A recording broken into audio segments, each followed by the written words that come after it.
Hi there, I'd like to welcome everybody. My name is Diane Sears and I'm the co-founder of Go for the Greens. So thank you for being here today, everyone. This is the third in our Wednesday webinar series. If you have missed the first two, you can see them on YouTube. Just go to YouTube and type in Go for the Greens and you'll find us. So the first 2 weeks we spoke with UPS and Moffitt Cancer Center about how to do business with them. And one of the big things that came up was about how to do your capability statement in a way that the corporates will appreciate. So that's why we scheduled today's webinar, and we'll tell you more about that as we get started. First, I'd like to introduce Cindy Chase. She is my co-founder in Go for the Greens. Cindy, if you can say hello. Man, I'm pretty good. Hey, hello everybody. Welcome. Thank you, Diane, and thank you, Nancy, for being on here. As Diane had alluded, this is our third of a series that we plan on having during the virtual COVID type of working environment. And we're doing this for you so that while we're trying to keep commerce still moving and making yourselves be more successful, we're going to try to do whatever we can until Go for the Greens, which is in September at Walt Disney World. So welcome and thank you everybody for being here. And do realize, I think Diane, you're going to go through the ground rules as far as the chat room and all that, and I can go back to managing the participants. So thank you, and hope to see you all in September. All right. Thank you so much, Cindy. So we are Go for the Greens. If you haven't heard of us before and you're just visiting, we are a nonprofit. This is our 13th year, our lucky 13th year. Isn't that amazing? We're having a great year, just like you guys are. So this is our lucky 13th year in existence. We are 100% volunteer run. We're based in Florida, but our volunteers are all over, mostly North America.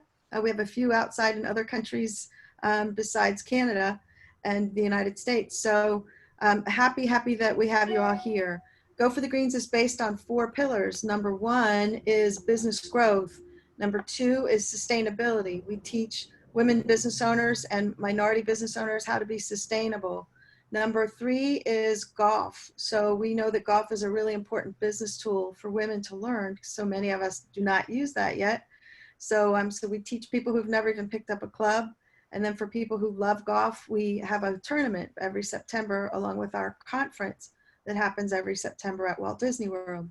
And the 4th component we've added in the past few years, and that is mentorship. So we have programs for young women who are in high school and college and teach them about all the different career opportunities that are available to them, including entrepreneurship, STEM, and anything you can think of. So we show them by connecting them with our women business owners and also our corporate, government, and nonprofit women who are part of the Go for the Greens community. So the Go for the Greens Foundation welcomes you. Thanks for being here. Now, quick, can I just say something before you get up and roll? Only because you said something I want to correct very quickly. You had said that it was a golf tournament, and we call it a golf networking event. For those of you that have never played golf, we want to take that word tournament out of it, but we do have 2 different types of format. One where you can win a green jacket and some trophies, but really the golf event is really to get you all out on the course and teach you about networking and the importance of doing that on the field. So I wanted to say that real quick, Diane. Okay, well, to me, if it has a trophy, it's a tournament, and I've never won first place. I'm getting there. I'm just teasing. Thank you, Cindy. So now with that, I'd really like to introduce my dear friend, Nancy Allen. And Nancy has been, a big supporter of Go for the Greens since we were founded. And she is also a big supporter of so many of you who are on the call, so many women business owners. So Nancy, please introduce yourself. Tell us where you are, what you do, and how long you've been doing it. Great. Well, I'm so happy to be here. So I'm Nancy Allen. I'm the president and CEO of WBEC Florida, which is the Florida Regional Partner Organization of WBEC, the Women's Business Enterprise National Council. And I have been affiliated to WBEC for 20 years now. We started in 2000, and here we are celebrating our 20th year of affiliation to WeBank. So I welcome all of you. And I am so lucky. I always say that I'm really lucky that I get to live my mission and purpose on a daily basis. So the WBEC Florida, we certify, we connect, and we champion women in business. And those happen to be 3 of my core values. So I'm all about connections, creativity, and courage. And I get to live that on a daily basis because I get to connect WBEs to WBEs. I get to connect WBEs to corporates and federal contracting. And I love your creativity every day. I get to see something creative that a woman business owner has done. And I admire your courage. And, you know, in tough times like this, it takes a lot to keep your business going. And I am just in awe of all of you. So I'm really happy to be here. Great. Thank you, Nancy. So with that, we'd like to get started on our program today. And I mentioned earlier that it's about your capability statements. And what are they? What are they used for? And for those of you who have a capability statement, how can you make it better? We see them all the time. I work with Nancy at WBEC Florida, and I do the site visits for Central Florida. So that's the Orlando area. I have been doing that for many years, in addition to Go for the Greens and some other things. And so, so yes, we see capability statements all the time. Some are good and some are, you know, not as good. So that's why we're here today. Nancy has become a great resource and reference for us to be able to send people to get theirs critiqued. We also have some people in our corporate world who do some critiquing for us. So we're happy to help you get the best capability statement you can get that will help you be noticed by the corporates who you're trying to do business with. Nancy has a screen to share with us, and let's go ahead and get started. I'm going to turn it right over to you, Nancy. Okay. Thanks, everyone. Let's see. So is it working? Can you see my screen? Try again. Yep, I'm hitting share screen. Okay. Okay. Let's see.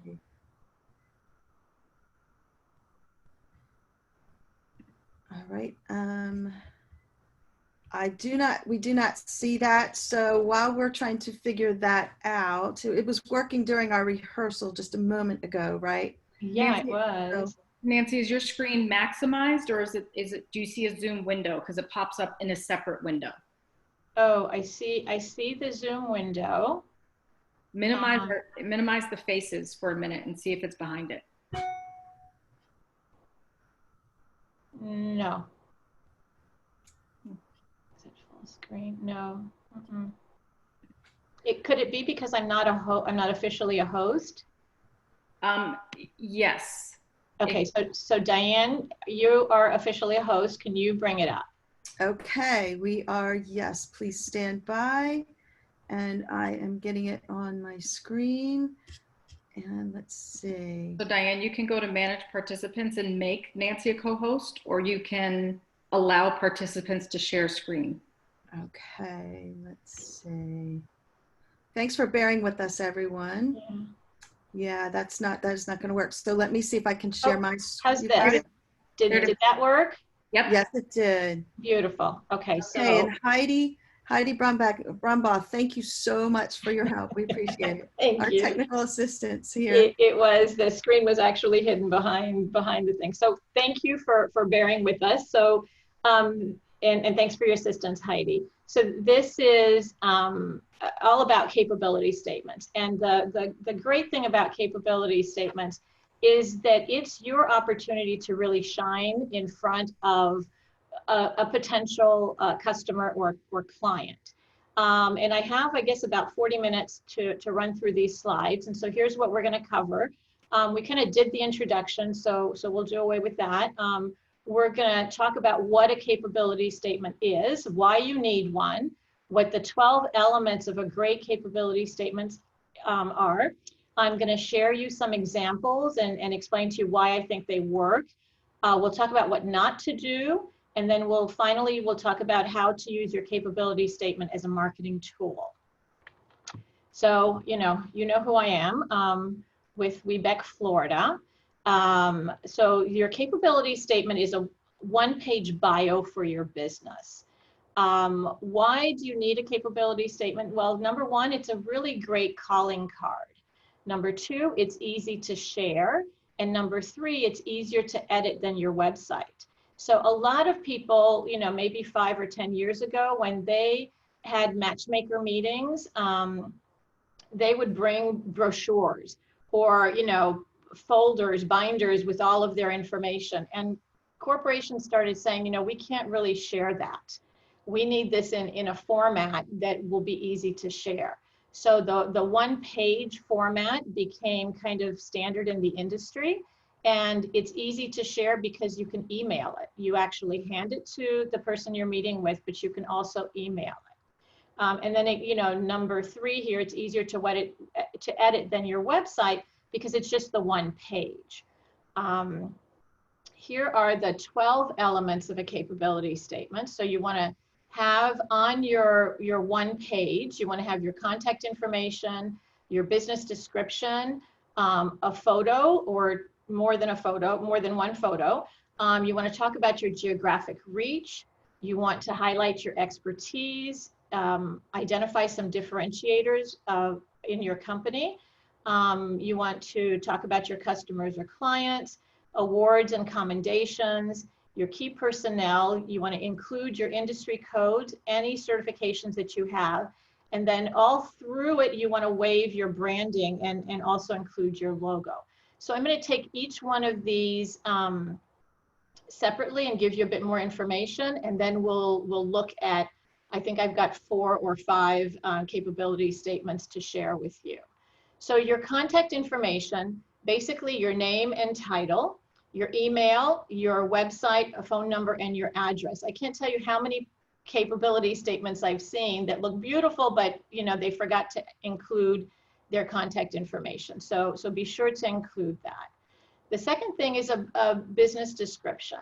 So here you want to be brief, be bold, and be gone. And I took that directly from our friend at Disney, Leonard Spence, one time when he was on a panel with us, and we asked him, what makes for a good pitch or a good presentation?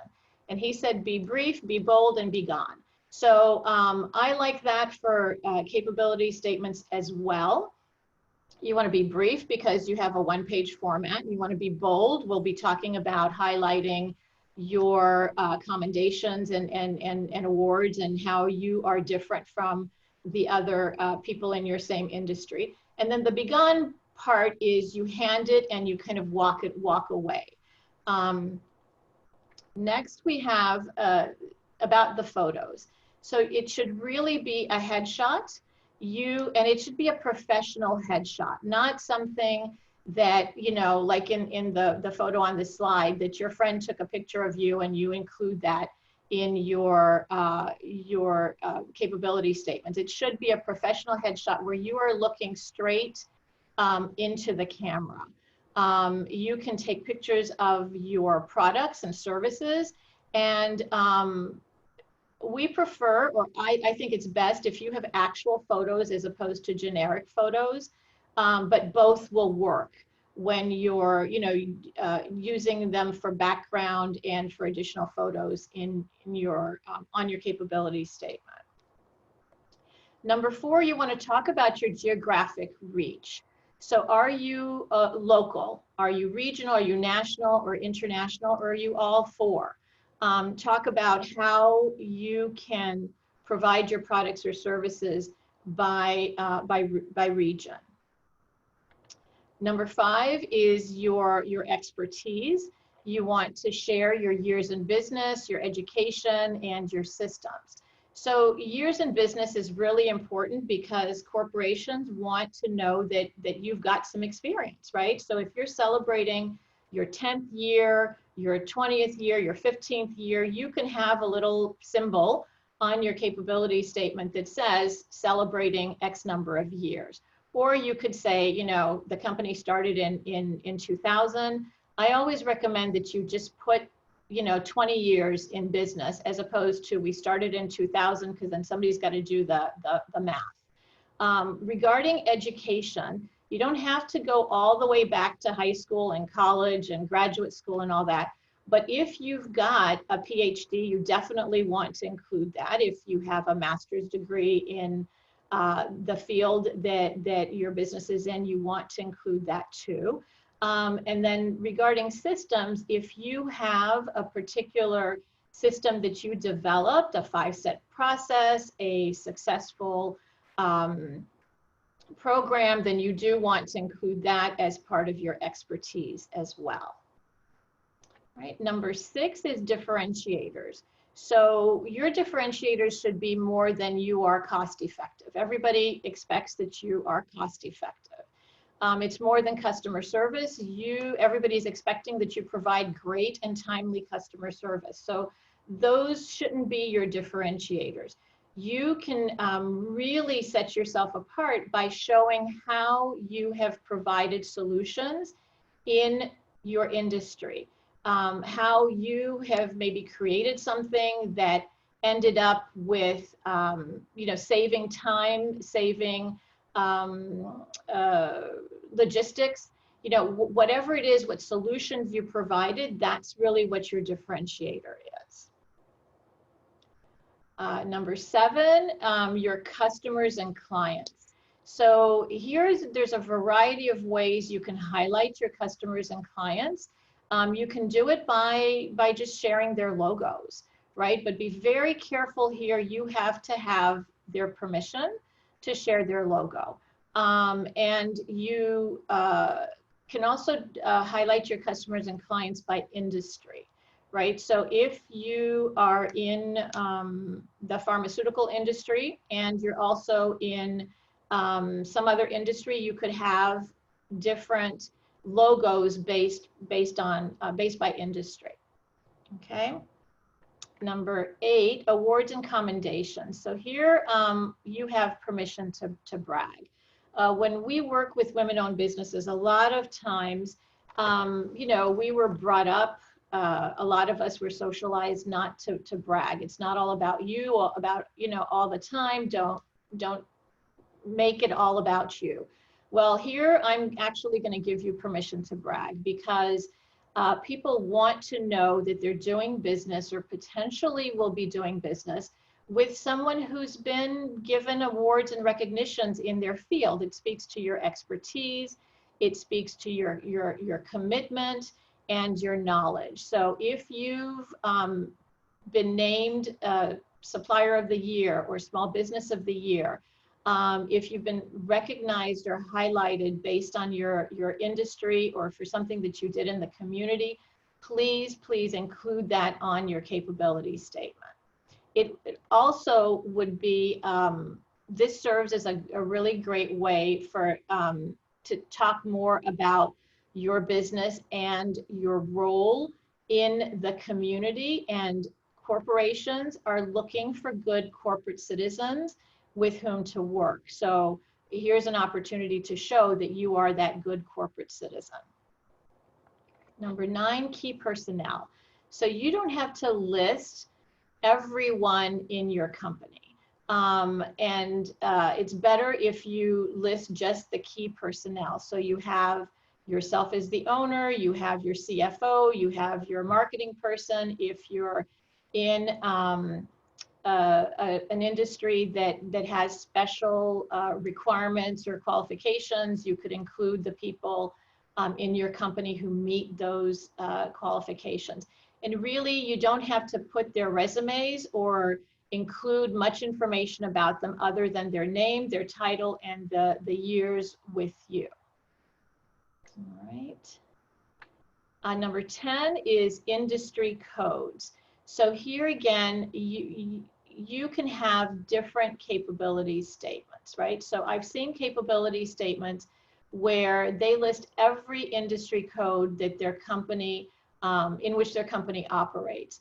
But let's say that it's a printing company and they do a certain type of print large format. Well, that's an industry code, right? That's a specific code. but they'll also do other kinds of printing. Those are other industry codes.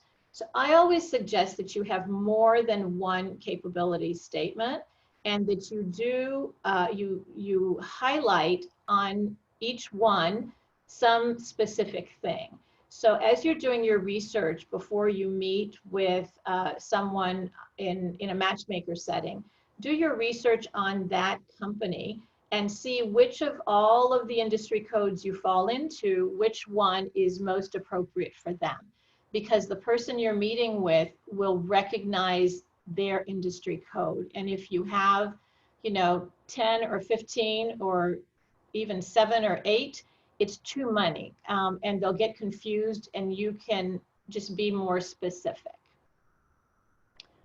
All right, number 11, certifications. So you really, really want to highlight all of the certifications that you have.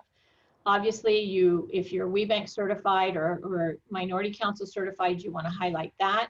If you have 8A certification or LGBTQ certification, and then all of your city and county and state certifications, those might be most appropriate when you're dealing with local government.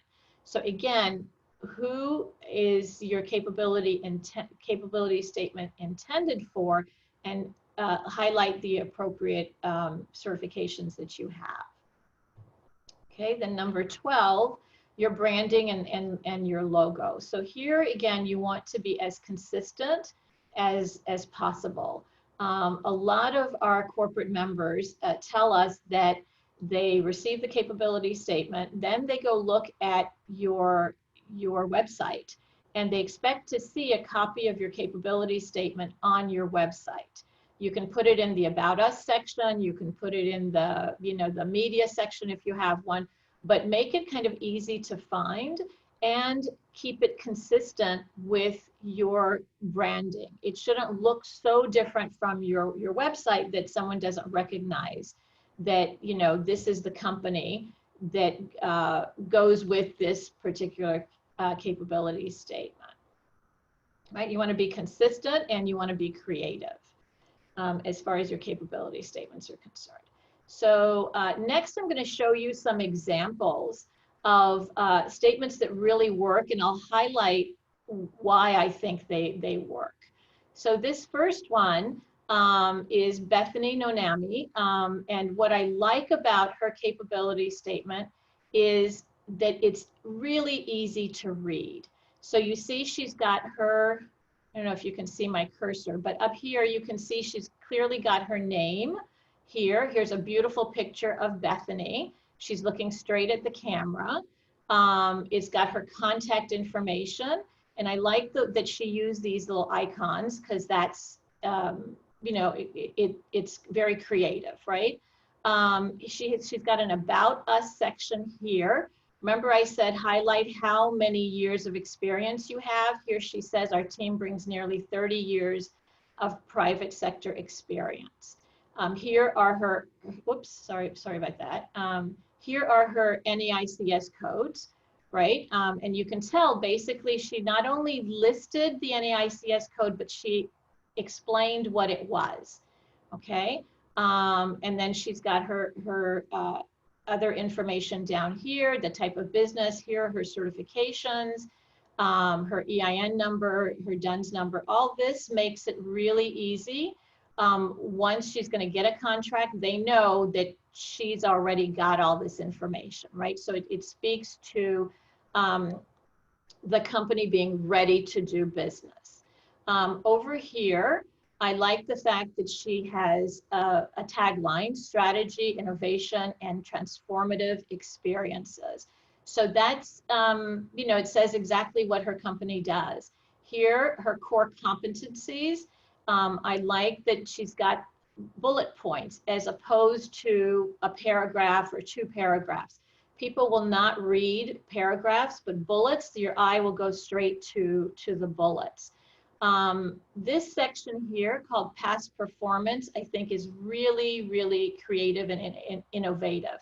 What she did, you can read, it says service.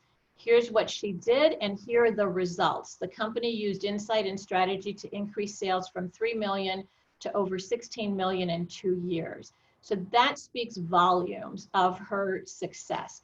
Here's another one where she showed the results again. Decreased overhead by 250K and increased sales by 500K. So again, and then a net win of almost $1 million in 8 months.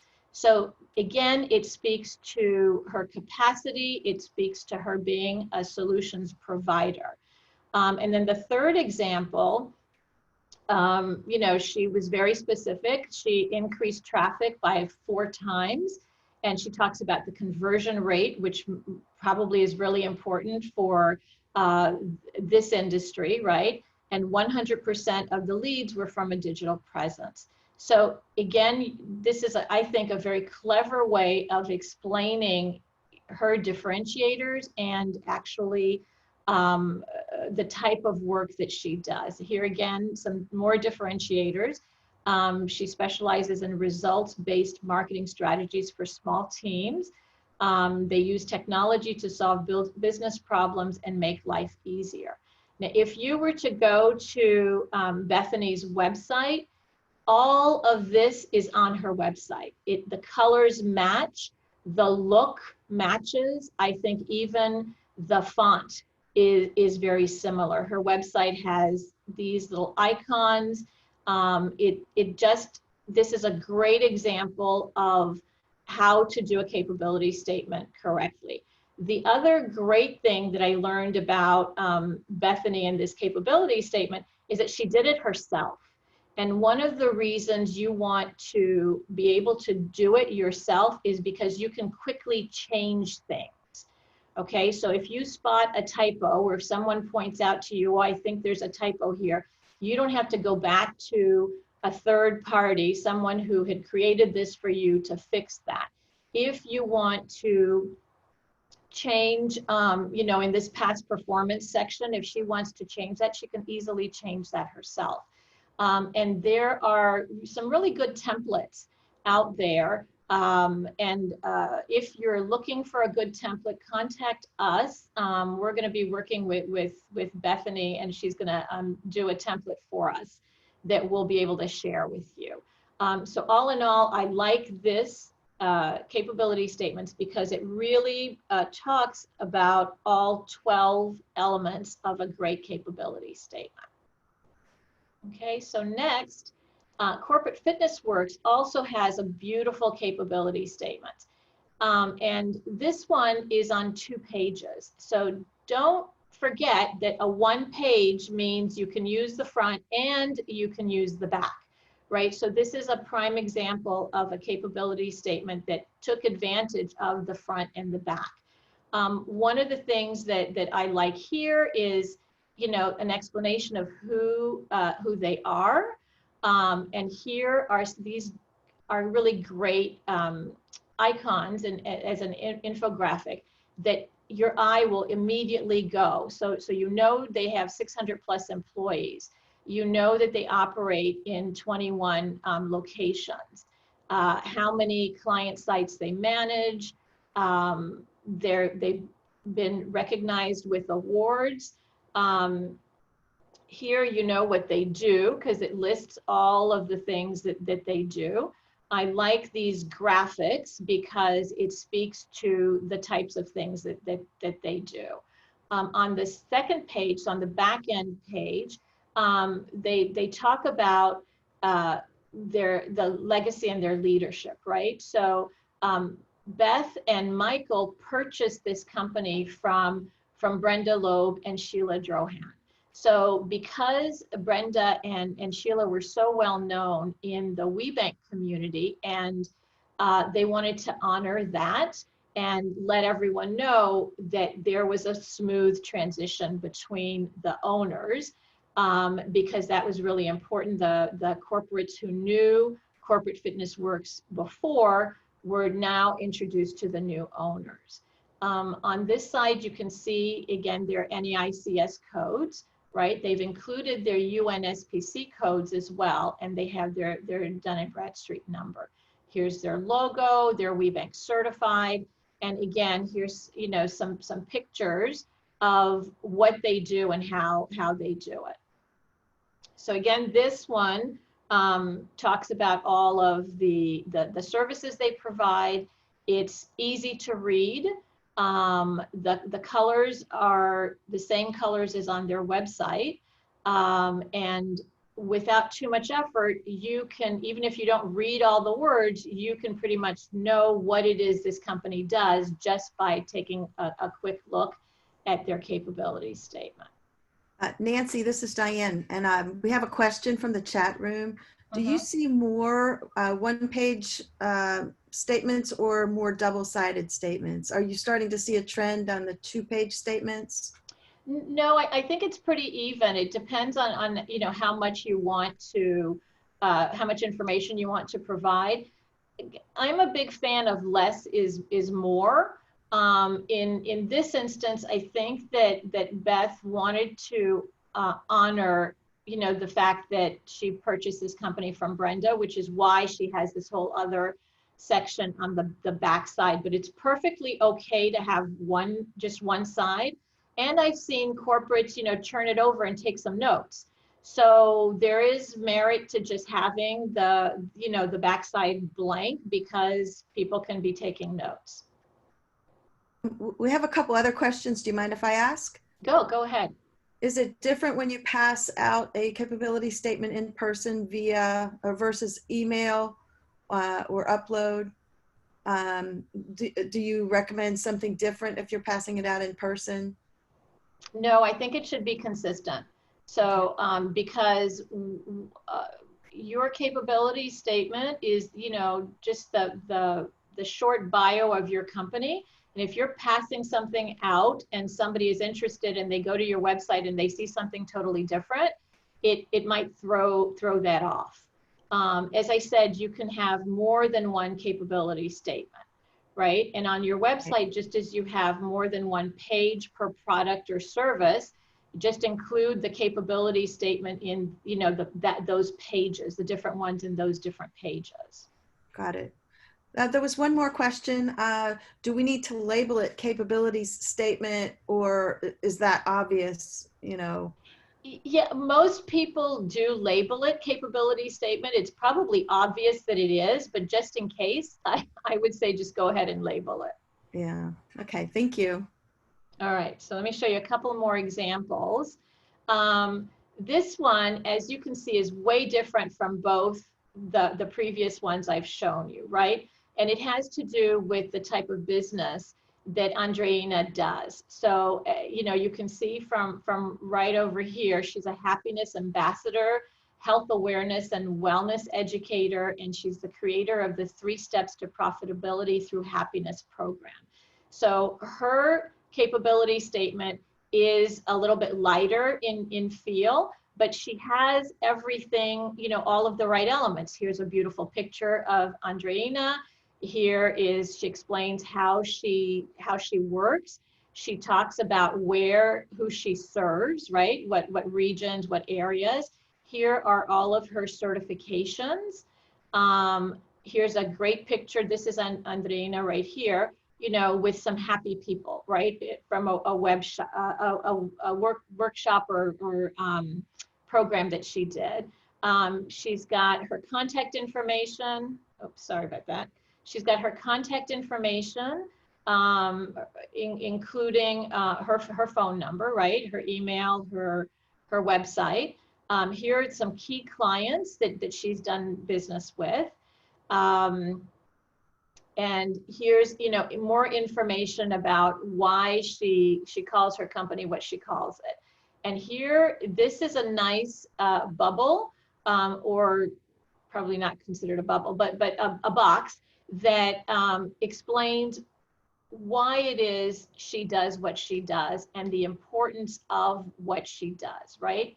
So here she's got her core competencies down here, and then her certifications and professional affiliations are all listed here. She talks about her human resources background and the fact that she's executive leadership program. So it gives really great information. It's easy to read, And the colors, I like the fact that, you know, here's her logo with these colors, and she picks these colors up, you know, again. So this is a, you know, another example of a really great capability statement. Right. Next, Pink Stork is, you know, tells a whole different story, right? So it's a different kind of business, and they are, I think, very creative in the way they tell their story.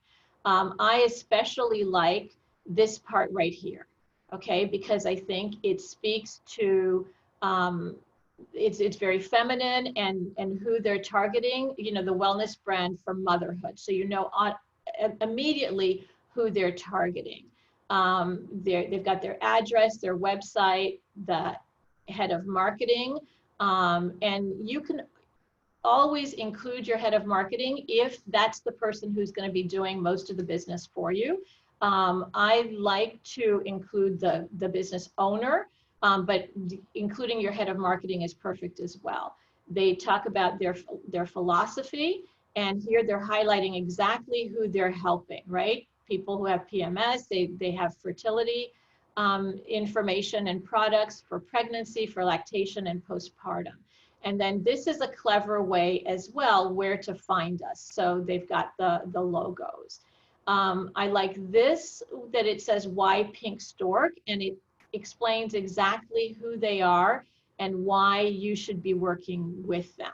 So again, I think it's a really great capability statement. I also like the fact that they included the woman-owned logo, because that's really important. You all who are WBEC certified, you have earned that logo. It should go on everything, you know, that you're using for marketing, right? It should be on your website. It should be on your business card, and definitely it should be on your capability statement.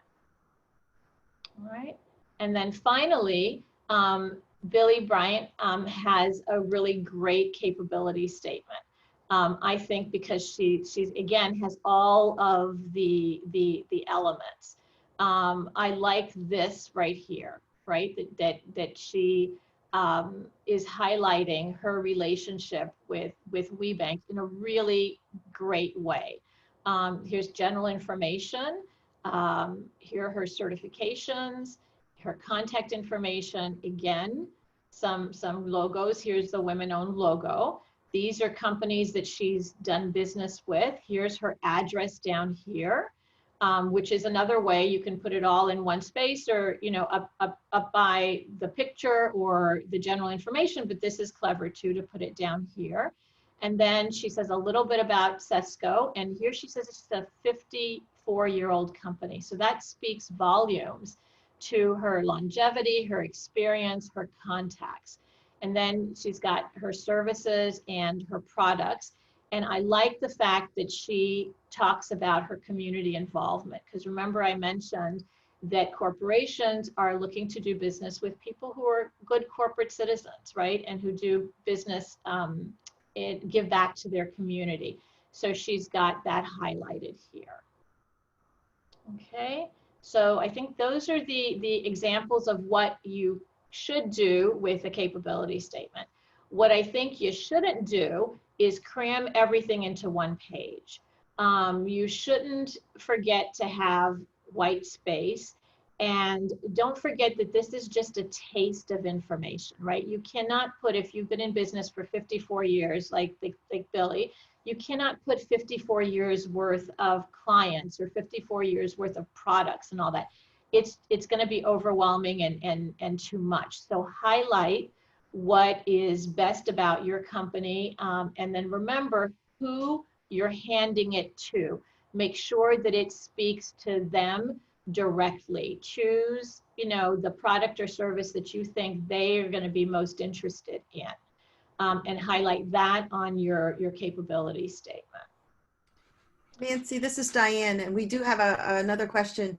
Can WBEC certified businesses use the women-owned logo if they are just services suppliers rather than products? Absolutely.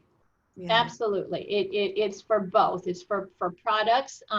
So, you know, if you're a product provider, then you put it on your product directly.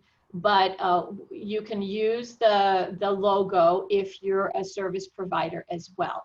The reasoning behind that is, you know, within the WBEC network and the WBEC family, we know what WBEC means, right?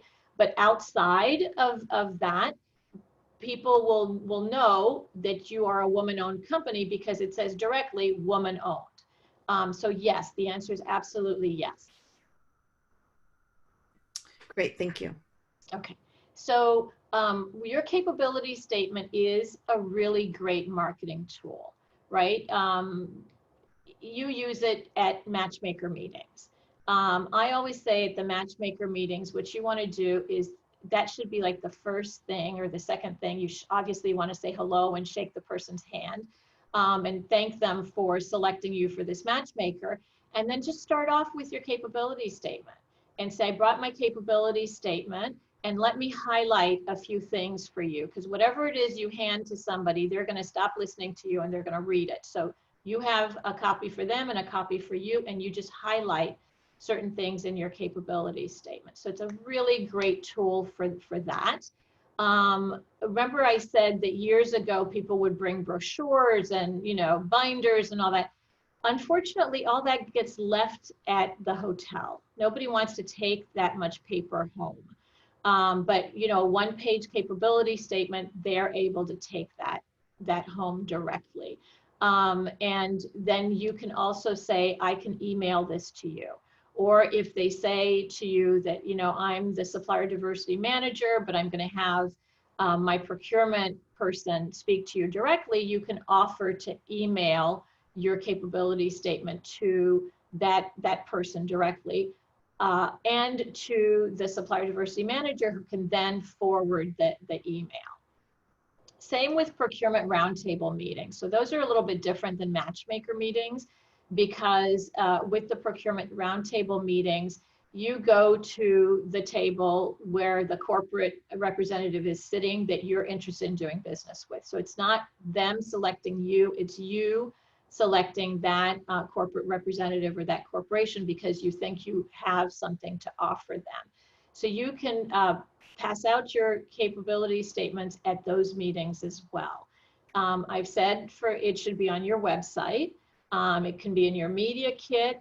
You can upload your capability statement to your LinkedIn profile, and you can also use it and refer to it in your social media. All right. And so here's the recap, the 12 elements of a capability statement. So your contact information, your business description, professional headshot and photographs of your operations, your geographic reach. You want to highlight your expertise. You want to be creative in your differentiators. You want to highlight your customers or clients. Again, make sure that you have their permission to use their logos. You want to brag about your awards and commendations. Key personnel, again, you don't have to give their whole bio, but key personnel is a good thing to include, especially if you're in a specialized industry. Your industry codes, again, there was one example where I think it was Bethany's, where she had the industry code and she had the descriptor next to the industry code. I think that works really well. You want to highlight your certifications, and you want to keep the whole thing within your branding and logo colors and look.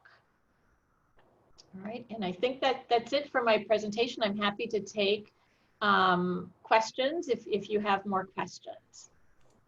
Wonderful. Thank you, Nancy. That was a great presentation. The chat room was going crazy. You probably couldn't see it because you were busy doing the presentation. Yes, no, I couldn't see it. So I'm glad you're here to field the questions.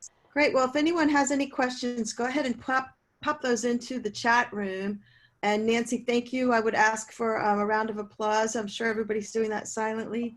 Thank you. And now we'd like to invite Layla Eagle to pop on to the screen with us. So Layla has been doing some matchmaker activity with us with Go for the Greens.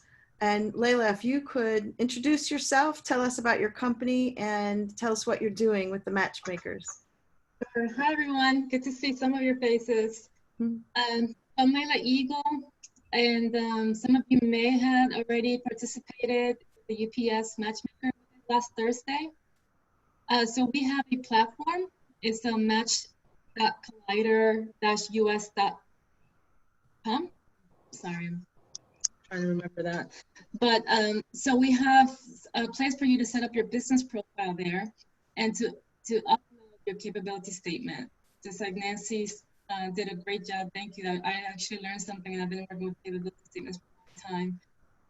So if you want to upload, you have to upload a capability statement. The system won't let you create a business profile without a capability statement because it's that important. And most procurement representatives or supplier diversity folks will request one, so you have to have one. We made that decision that you were going to participate in Matchmakers. You have to have a capability statement.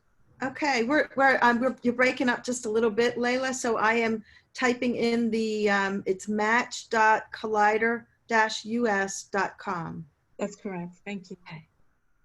So you set up your business profile there, and you have to upload a capability statement.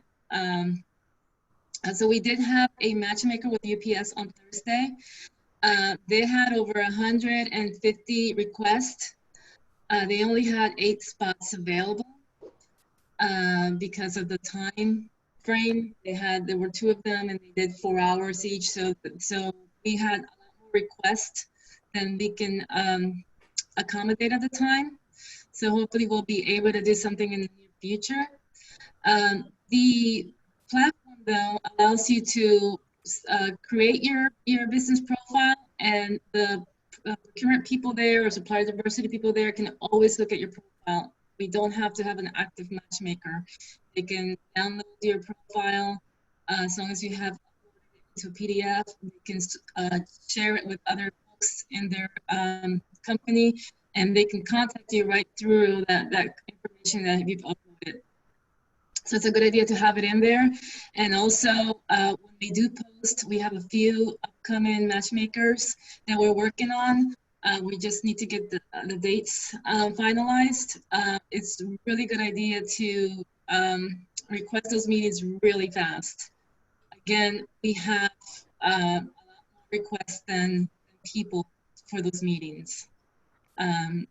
And also, if you see a profile of a procurement person there, and you know that you can help them, but you can't get a meeting, you can email me. My email's there and into the system, the platform, and I can see about getting you a side meeting or just an email introduction. If I know, I do speak with the procurement people often, so I know when they need something urgently.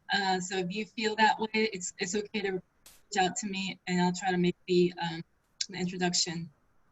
Okay.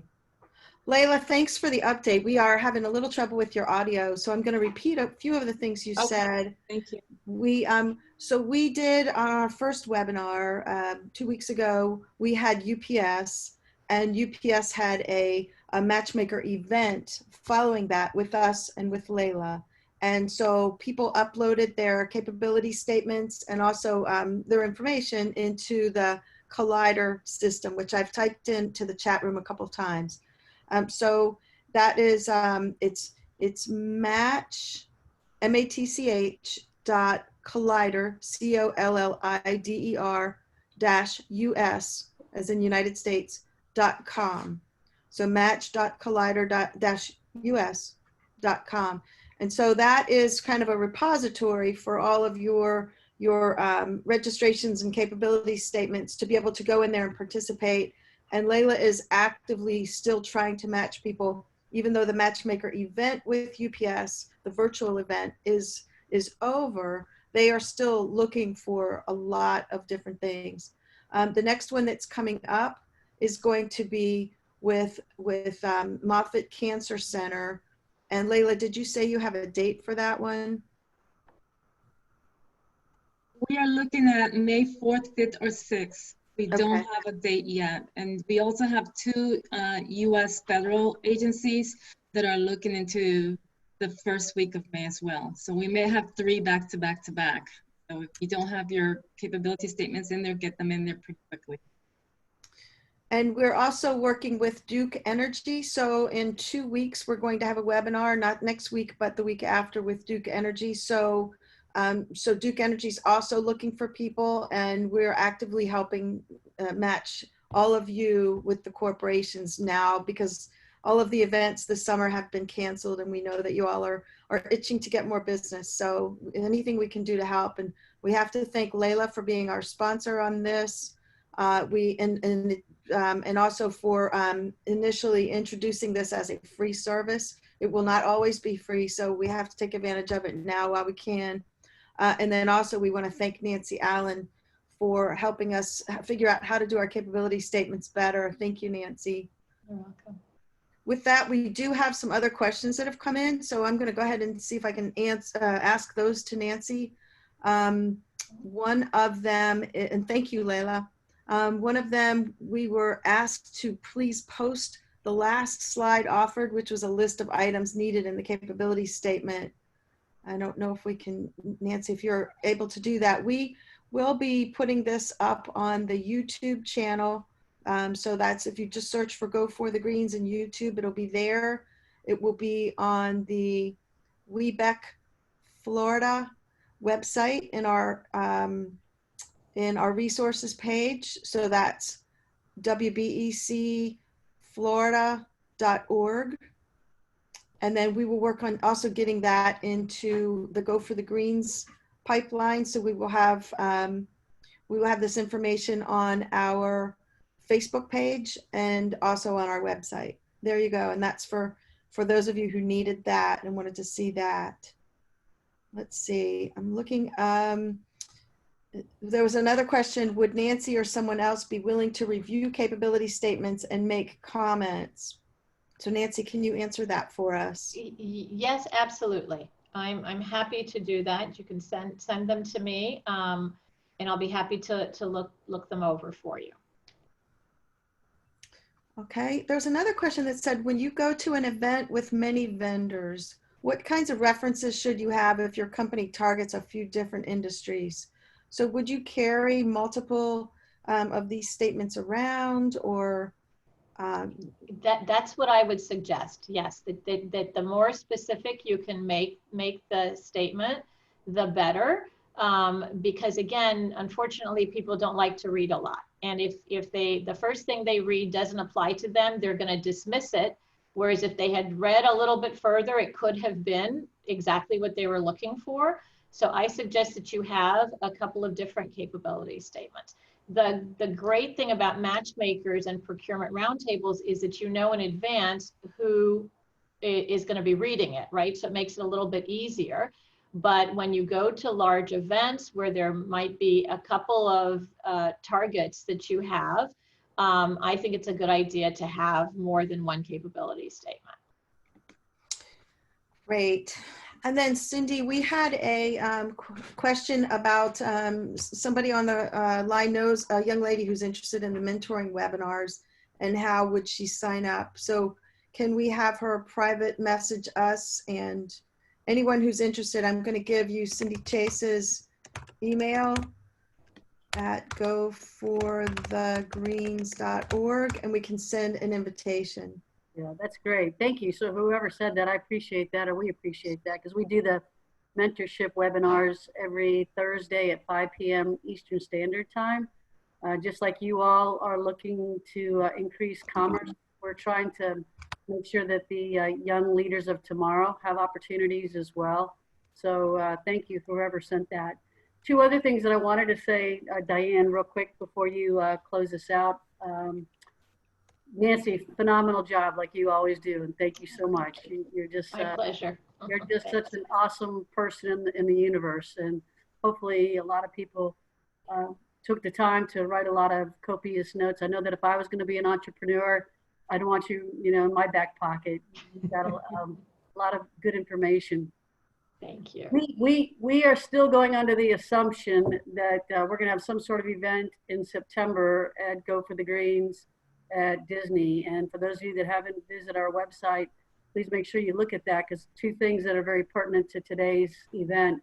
Number one, we're looking to do a short little event on capability statements in person prior to meeting folks at Go for the Greens. If everything is right, we can make that happen. And the other thing is at Go for the Greens this year, we have a sponsor that will actually do headshots for you in the event that you don't have a headshot that's professional yet. So I just wanted to say those two things, and keep coming back to these webinars. They're for you, and hope to see you in September. So Diane, I'm gonna mute myself and also get myself off so you can kind of close it out. Okay, thank you. And Nancy, thank you. I think that was it for our questions. Anyone else have a question? You can pop it into us to our chat room really quick. And there's a whole lot of thank you, Nancy. So thanks everyone for being with us. And yes, we will be posting the samples along with Nancy's slide presentation. So we really appreciate everyone's help. I see somebody was looking for Layla's email. I'm not sure I know her email, but I do know the match. So I'm going to send that again. match.colliderus.com. Okay. Thank you. Thank you, Nancy. Thanks everyone for being here. And we'll see you next week. Same bat time, same bat channel, 2 p.m. on Wednesday.